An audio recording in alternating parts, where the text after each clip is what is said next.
A strange stillness settled over Kensington Palace as the year turned, the kind of silence that feels heavier precisely because it does not announce itself.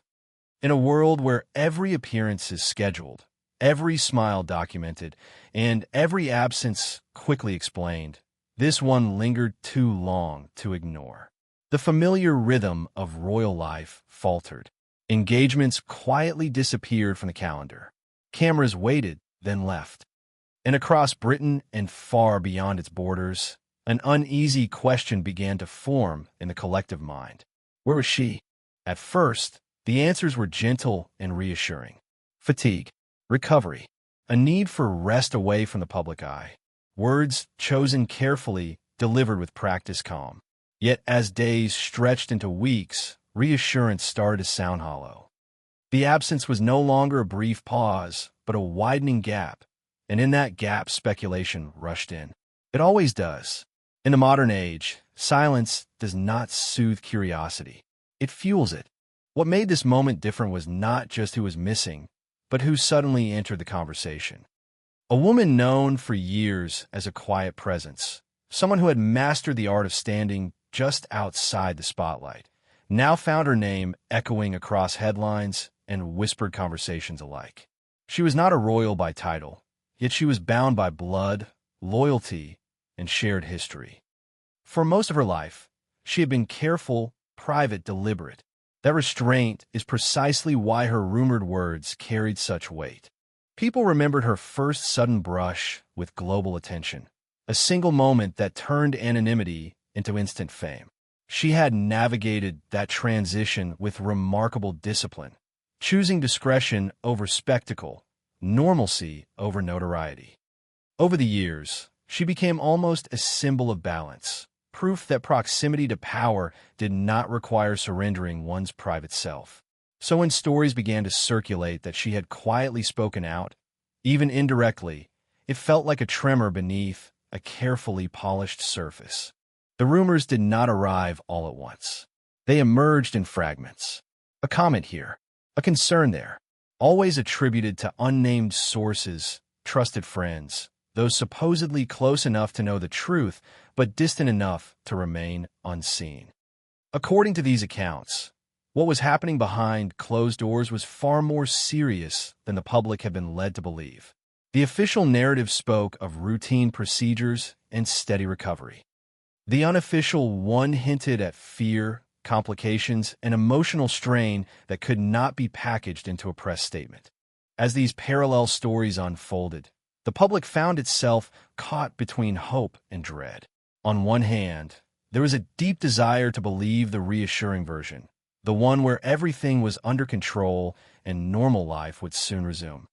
On the other, there was an instinctive sense that something fragile was being protected, something too personal and too painful to be fully shared. That tension became the driving force of the story, pulling people in not through scandal alone, but through empathy. This was not merely fascination with royalty. It was recognition. Illness, uncertainty, and fear are universal experiences, no matter how grand the setting. Seeing a figure long associated with composure and strength suddenly absent reminded many of how quickly stability can be shaken. The polished image of perfection began to blur, replaced by something far more human.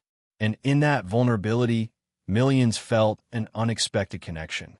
The idea that a sister, known for her loyalty and discretion, might have expressed concern behind the scenes added a powerful emotional layer.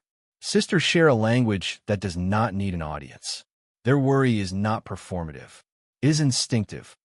So even the suggestion that she was deeply troubled by what she was witnessing was enough to shift the narrative. It suggested nights spent waiting, conversations held in hushed tones, and a family grappling with uncertainty while the world speculated from afar. Every detail, no matter how small, was suddenly magnified. A missed appearance, a carefully staged photograph, a brief smile that seemed just a little too deliberate. Observers dissected each moment, searching for meaning in shadows and silences. The absence became a presence of its own, dominating headlines and conversations alike. and hovering over it all was the same unanswered question, growing heavier with time. What exactly was happening when the cameras were gone?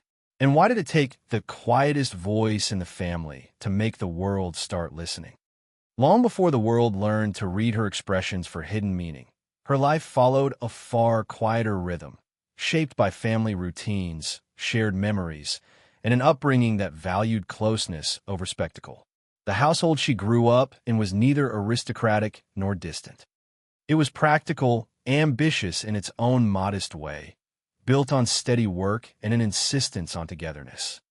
From an early age, the sisters learned how to rely on one another, not just emotionally, but instinctively, developing a bond that would later prove resilient under pressures few families ever face. Their childhood was marked by a sense of normalcy that now feels almost unreal in hindsight. School mornings, weekend activities, long conversations that stretched late into the evening. There was competition, as there often is between siblings, but it was tempered by mutual respect and a shared understanding that they were strongest together. Even as one sister's path gradually led toward a life defined by ceremony, protocol, and relentless attention, the other remained firmly grounded, choosing a direction that allowed her to move through the world with far less scrutiny. That contrast only deepened as adulthood approached. One life became increasingly choreographed, governed by expectations and symbolism. The other retained a degree of freedom, shaped by personal interests, physical challenges, and a deliberate effort to stay out of the public eye. Yet beneath those divergent paths, the emotional core remained intact. They spoke often. They checked in on one another. They maintained traditions that had nothing to do with titles or public duty. As the pressures of royal life intensified, that private connection became more important than ever. The world saw polished appearances and carefully measured gestures, but behind them were moments of doubt, fatigue, and isolation that rarely surfaced beyond the inner circle. Those closest understood that the demands were not only ceremonial, but psychological, requiring constant self-control and a willingness to subordinate personal needs to institutional expectations. It was in those moments that family became not just a comfort, but a lifeline. For the sister who lived outside the palace walls, watching this transformation was both a source of pride and quiet concern. She understood the honor, the responsibility, and the privilege. She also understood the cost. There a cost measured not in headlines, but in exhaustion, in the gradual narrowing of personal space, and in the constant awareness of being observed. Over time, she learned when to speak and when to remain silent, when to offer advice and when simply to listen. Her own life unfolded along a different trajectory, defined by physical endurance, discipline, and an almost stubborn insistence on privacy. She embraced challenges that tested her limits, long-distance races, demanding routines, moments of solitude that allowed her to reset and reflect. These pursuits were not about public validation. They were about control, about maintaining a sense of self in a world that could easily strip it away if allowed. Marriage further anchored that sense of stability. It brought a new family into her life, one equally conscious of public attention, yet committed to discretion. Together, they cultivated a lifestyle that balanced privilege with restraint, visibility with boundaries. Public appearances were rare, carefully chosen, and never allowed to define her entirely. This consistency reinforced her reputation as someone who could be trusted not to exploit proximity to power for personal gain. Through all these changes, the sisters' relationship endured as a constant thread. They shared milestones quietly, celebrated victories away from cameras, and navigated disappointments with an understanding that did not require explanation. When challenges arose, they faced them as they always had, with honesty behind closed doors and composure in public. That history matters because it explains why recent developments resonated so deeply. The woman now rumored to have spoken out was not someone prone to exaggeration or emotional display. She was known for restraint, for choosing silence, even when speaking might have brought attention or advantage. Her perspective, shaped by years of observation and loyalty, carried an authenticity that could not be easily dismissed. Equally important is the context in which the health crisis emerged. The years leading up to it had been demanding, filled with obligations that left little room for vulnerability. Public admiration often masks private strain, and the expectation of constant strength can become a burden in itself. Those closest recognized signs of fatigue long before the public noticed absences. Subtle changes, quieter moments, a need to withdraw and regroup. Within the family, these shifts prompted concern rather than alarm. They were addressed with care, conversation, and a shared hope that rest would be enough. No one anticipated how abruptly routine would give way to uncertainty. When it did, the foundation built over decades, trust, discretion, unwavering support became essential. Understanding this background reframes everything that followed.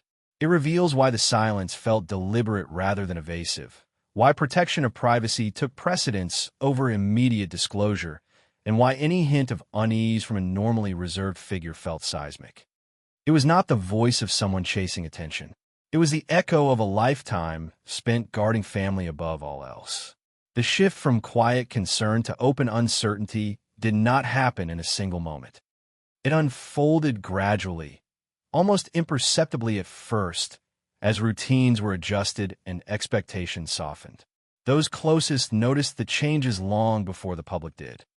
There were canceled plans explained away with gentle excuses, longer pauses between appearances, and a growing need for privacy that felt less like preference and more like necessity.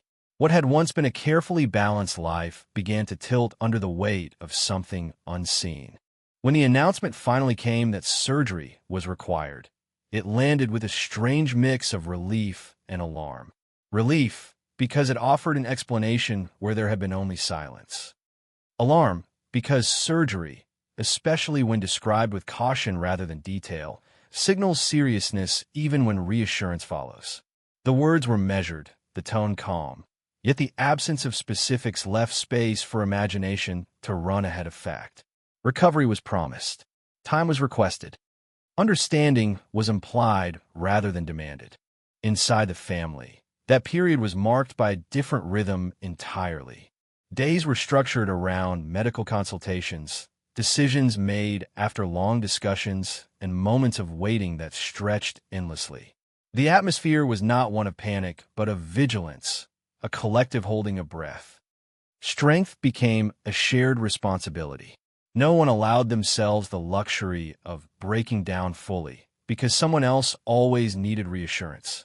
In those moments, family roles quietly shifted, adapting to a new reality that no one had prepared for. As weeks passed, recovery did not follow the simple arc many had hoped for. Progress came unevenly, marked by good days and difficult ones. Each improvement was welcomed, each setback absorbed quietly. This was not a story that could be neatly summarized in a press release. It was complex, emotional, and deeply personal. And yet, outside those walls, speculation intensified rather than subsided. The absence from public events became a focal point. Observers searched for meaning in every detail, from who appeared alone at ceremonies to which engagements were postponed indefinitely. Analysts debated whether the explanations given truly aligned with the timeline unfolding. The longer the silence lasted, the louder the questions became. Some were asked with genuine concern. Others were driven by a hunger for revelation. Together, they created a pressure that no family, royal or otherwise, could fully escape. It was during this phase that the story took on a sharper edge. The revelation of a cancer diagnosis reframed everything that had come before. What once seemed like an extended recovery suddenly carried a heavier significance. Sympathy surged, as did a sobering realization that the situation was far more serious than many had imagined. Messages of support poured in from around the world, transforming private struggle into a shared moment of collective empathy. Behind the scenes, however, the diagnosis was not an ending, but the beginning of another arduous chapter. Treatment plans were discussed in detail, weighing effectiveness against physical and emotional toll. Decisions were made carefully, guided by medical expertise and the quiet determination to face whatever lay ahead with dignity. This was no longer about managing appearances. It was about survival, resilience, and the strength to endure uncertainty without losing oneself. For the sister watching closely, this period was defined by helplessness as much as devotion. Being present meant offering comfort without always having answers, strength without certainty. She became a constant, not in front of cameras, but in the private spaces where fear was allowed to surface. The bond they shared took on new urgency, forged not just by history, but by the immediacy of the moment. As treatment progressed, the effort to maintain a sense of normalcy became more deliberate. Carefully planned appearances were discussed, not as obligations, but as milestones. Each one required preparation, not only physical, but emotional. The aim was not to deceive, but to protect, to offer reassurance without inviting invasive scrutiny. Even so, these moments were dissected endlessly. Every detail was analyzed, sometimes with compassion, often with suspicion. Reports began to surface suggesting complications, additional procedures, and a heavier toll than initially acknowledged. While none of these claims were officially confirmed, their persistence reflected a growing belief that the public narrative did not capture the full reality. The gap between what was shared and what was experienced felt increasingly wide. And into that gap flowed the voices of unnamed sources, each adding a fragment to a story that remained incomplete. The tension reached its peak not through a dramatic announcement, but through accumulated unease.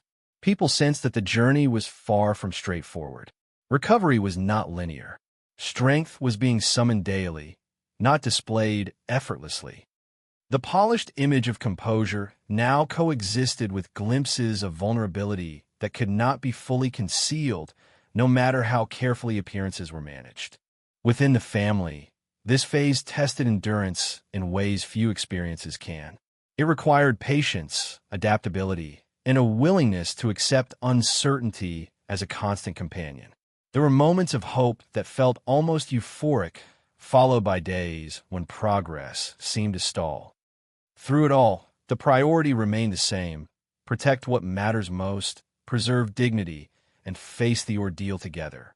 This convergence of public scrutiny and private struggle transformed the narrative into something far more complex than a headline could convey. It was no longer simply about illness. It was about the cost of living under constant observation while fighting a deeply personal battle. It was about the courage to continue, even when the path forward was unclear. The impact of what was unfolding extended far beyond the individual at the center of the crisis, rippling outward into every corner of her life and the lives of those around her. What had once been a carefully managed balance between public duty and private existence was irrevocably altered. Illness does not respect schedules or titles, and its consequences linger long after the initial shock fades. In this case, the cost was measured not only in physical endurance, but in emotional resilience and the quiet sacrifices made by an entire circle of people. Psychologically, the weight was immense. To confront a serious diagnosis while knowing that every movement might be interpreted, questioned, or misrepresented creates a unique strain. There is little room for vulnerability in public, yet vulnerability was unavoidable in private. The need to remain composed, to project reassurance even on days when fear loomed large, demanded an extraordinary level of inner control. Over time, that effort itself became exhausting, a constant negotiation between honesty and protection. The toll on daily life was profound. Routines once taken for granted were reshaped around treatment schedules, recovery periods, and fluctuating energy levels. Moments of normalcy became precious and fragile, easily disrupted by setbacks or unforeseen complications. Plans were made tentatively, always with the understanding that they might need to be abandoned without warning. This uncertainty seeped into everything, creating an atmosphere where patience was essential but never easy. For those closest to her, the consequences were deeply personal. Loved ones found themselves navigating a delicate balance between offering support and managing their own emotional responses. There were nights marked by quiet worry, mornings filled with cautious hope, and days that seemed to stretch endlessly. The responsibility to remain strong for someone else often meant suppressing personal fears, postponing grief, and accepting a role that allowed little space for weakness. Publicly, the reaction evolved in noticeable stages. Initial concern gave way to widespread sympathy, which then deepened into a more reflective form of engagement. People who had once admired from a distance began to relate on a more human level, recognizing familiar emotions in an unfamiliar setting. Messages of encouragement, stories of shared struggles, and expressions of solidarity poured in, transforming a personal ordeal into a collective moment of empathy. The media response, however, was more complex. While many outlets approached the situation with sensitivity, others continued to probe relentlessly, seeking angles that would sustain attention. The absence of full transparency, necessary though it was for personal reasons, became a point of contention. Some interpreted it as secrecy, others as self-preservation. This divide underscored a broader tension between public interest and personal boundaries, a tension that intensified as the situation dragged on. Long-term consequences also emerged in the realm of responsibility and opportunity. Professional commitments were postponed or reassigned, not as a sign of retreat, but as an acknowledgement of limits.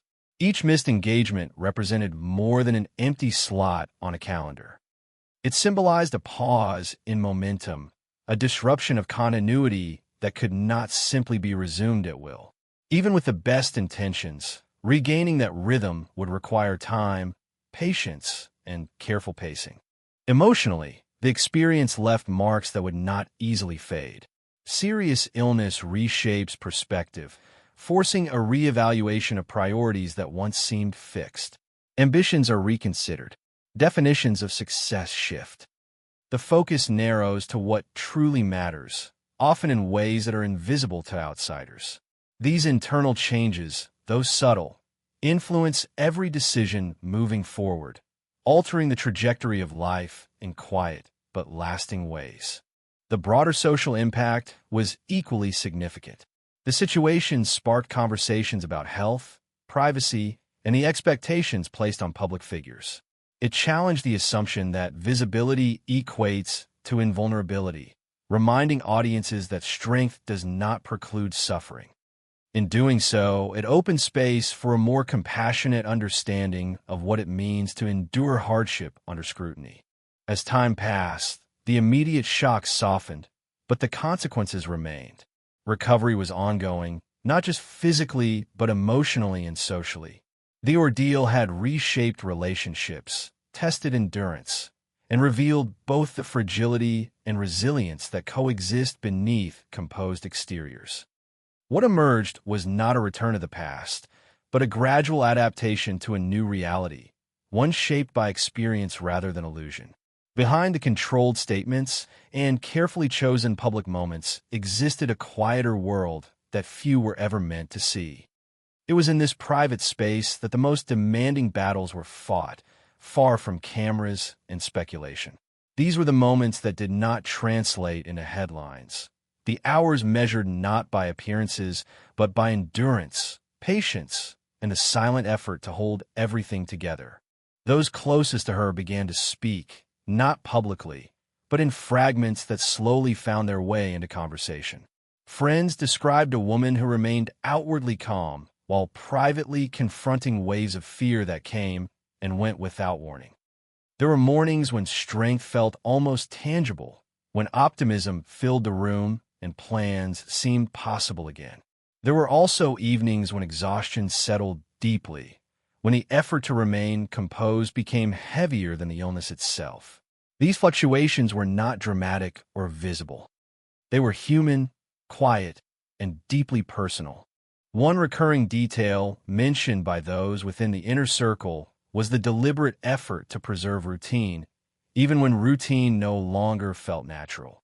Simple habits became anchors. Short walks, familiar meals, moments of conversation that had nothing to do with treatment or prognosis.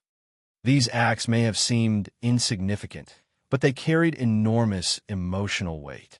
They were reminders that life had not been entirely reduced to a medical journey, that identity still existed beyond diagnosis.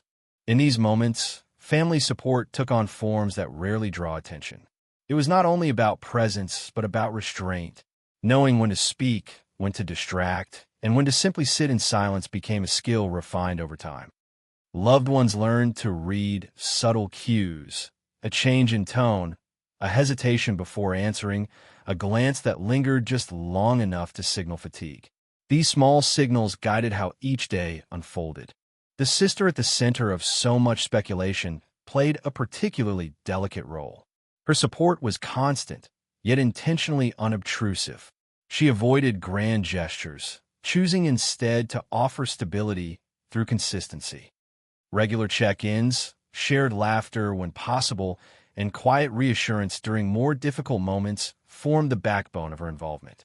Those who witnessed this dynamic often remarked on the unspoken understanding between them, a bond strengthened by adversity rather than weakened by it.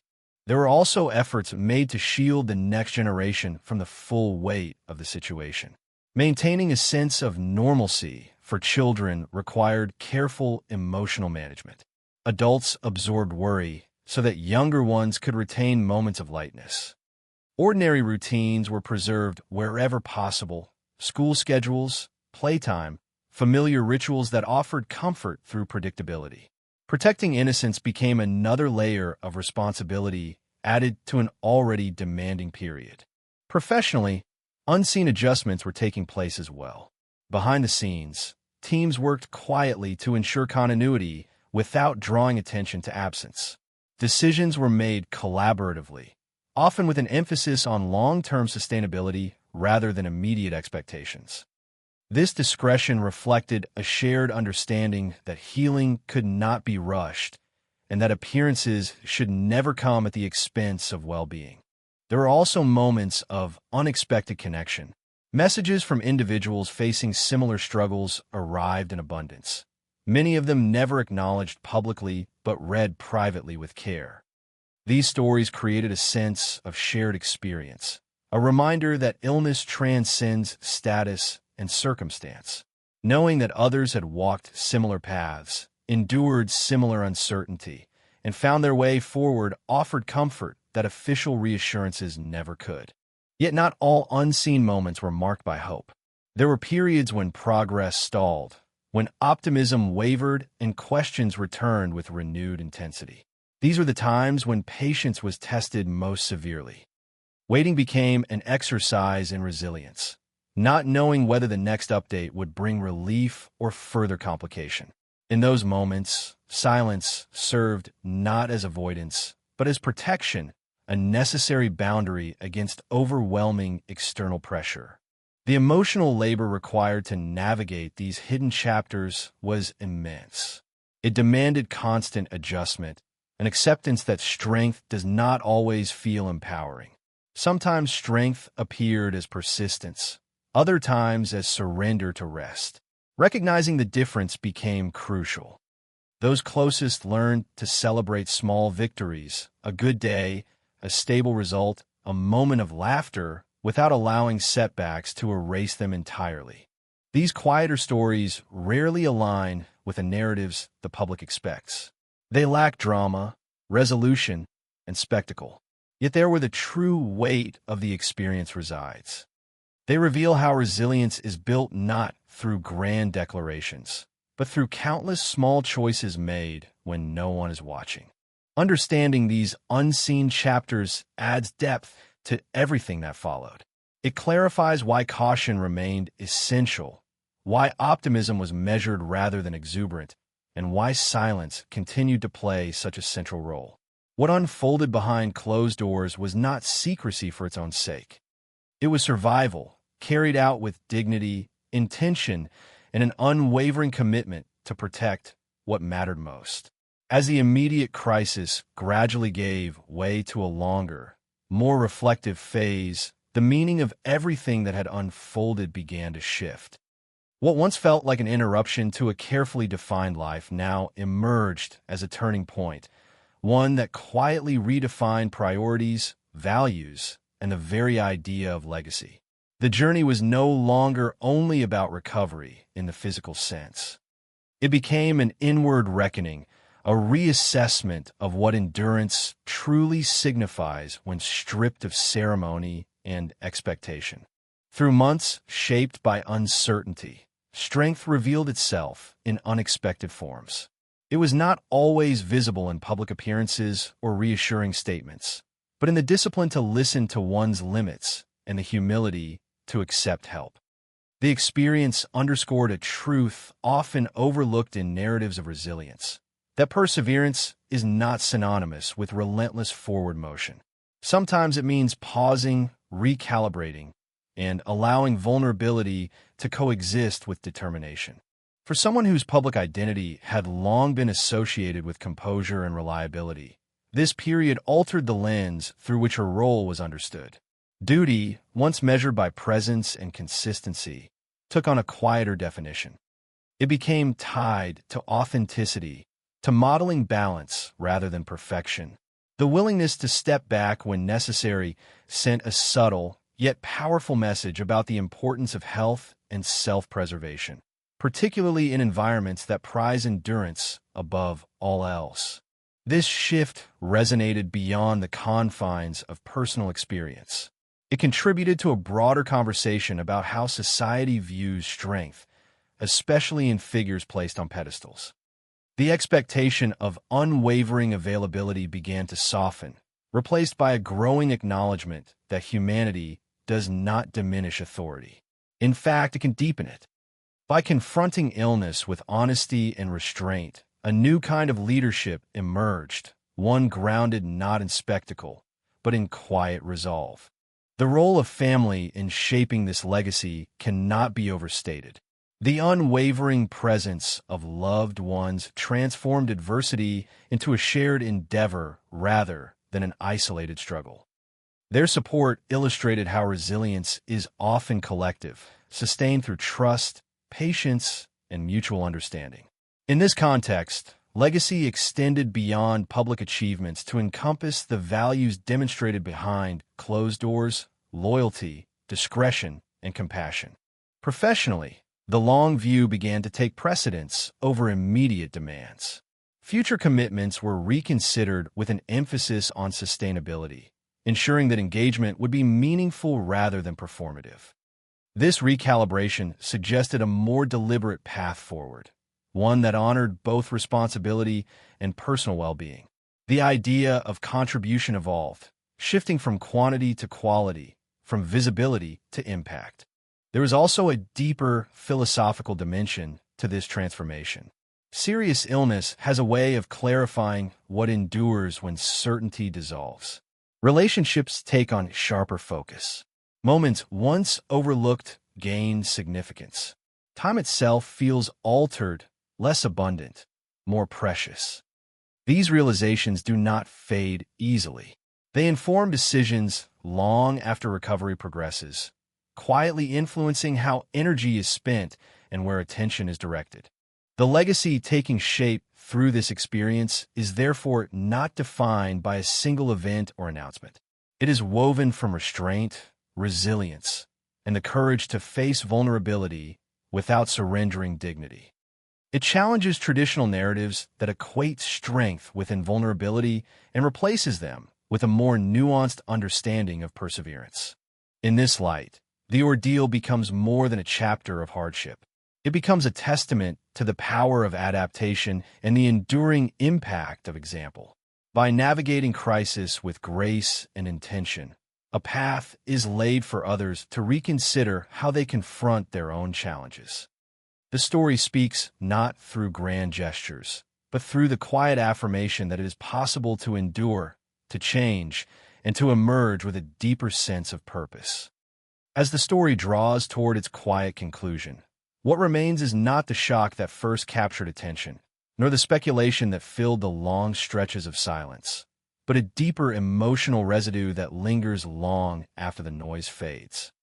The journey that unfolded was never truly about headlines or revelations. It was about endurance in its most human form, about what happens when carefully constructed certainty gives way to vulnerability, and how grace can exist even when answers are incomplete. What the world witnessed was only a partial reflection of a far more complex reality.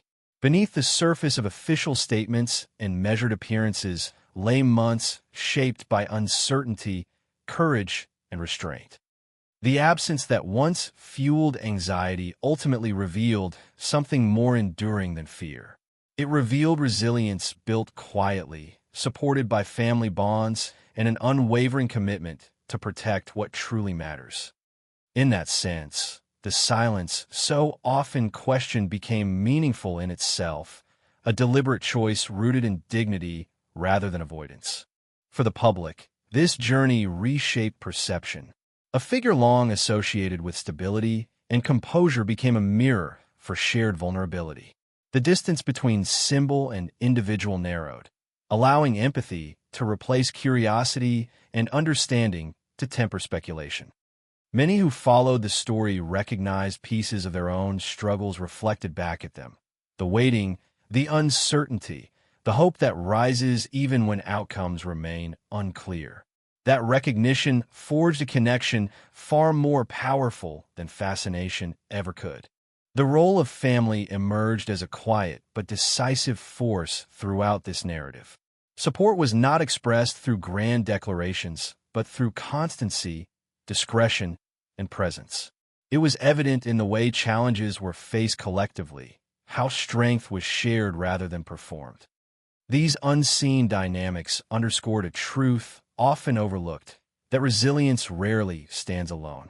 It is sustained through relationships that offer stability when everything else feels fragile.